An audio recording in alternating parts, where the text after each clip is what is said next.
Imagine a world without books, no novels, no newspapers, no printed knowledge of any kind, just silence, and scribes copying page by page by hand.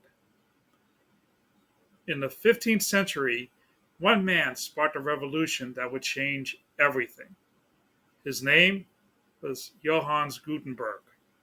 What he did with his machine literally changed everything.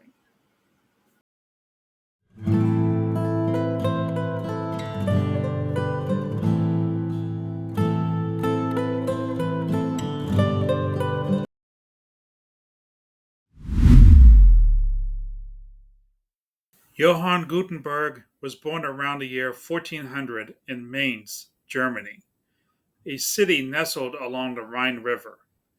Though little is known about his early life, we do know he came from a patrician family, wealthy but fallen on hard times. As a young man, Gutenberg trained as a goldsmith and metalworker. That detail matters because it gave him the precise skills he'd need to create one of the most important inventions in human history. Picture Gutenberg at his workbench, hands smudged with ink, tools glinting in the candlelight. He was methodical, practical, and above all, a visionary. He saw something that others didn't, a way to reproduce the written word not just faster, but exponentially faster. Before Gutenberg, books were hand copied by scribes, often monks, and would take months or even years to produce. They were luxury items, expensive, rare, and jealously guarded. A single Bible might cost as much as a small farm. Gutenberg wanted to change that. In the 1430s, Gutenberg moved to Strasbourg, where he began experimenting with movable type. But he kept his work secret, likely fearing competition or ridicule. Still, it's here that he started laying the groundwork for what would become the printing press. By the 1450s, back in Mainz, Gutenberg secured funding from a wealthy investor named Johann Faust. With Faust's backing, Gutenberg set up a workshop. But like many inventors, Gutenberg would pay a price for his genius. Faust sued him over repayment, and Gutenberg eventually lost his press and much of the credit for what he had done. Still, his legacy endures. Around 1455, he completed his masterpiece, the Gutenberg Bible, 42 lines per page, 2 columns, 1,282 pages. A marvel of engineering, typography, and artistry. Only 49 known copies survive today, but each one marks the beginning of a new world, the age of print.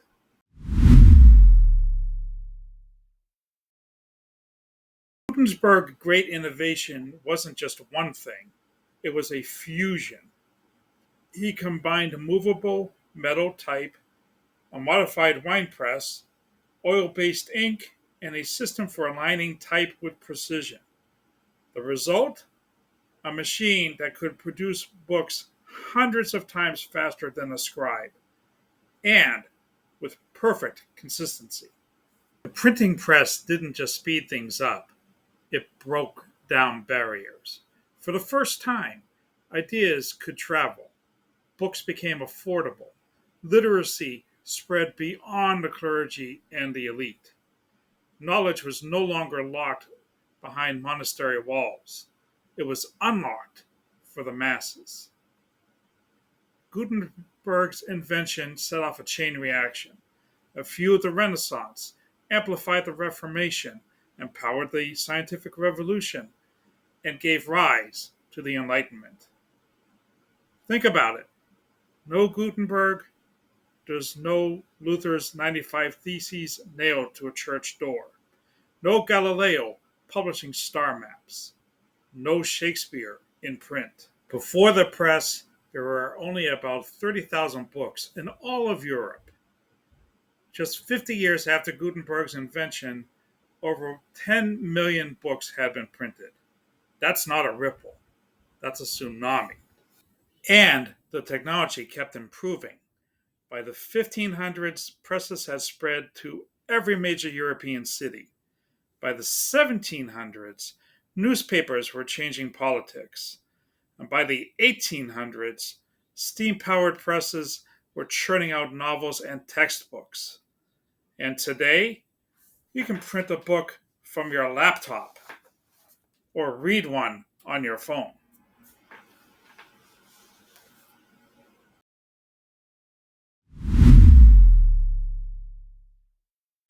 Gutenberg may not have lived to see how far his invention would go.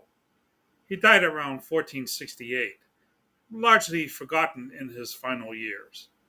But his impact, that is immeasurable. He gave us access, connection, revolution, and he did it with letters of lead and ink. So the next time you crack open a book, scroll through an article, or read a printed page, remember Gutenberg, the man who changed everything. For more on the science and history of writing, check out this playlist here. And to subscribe, click my face here. Thank you for watching, and as always, please keep on reading. We'll see you next time.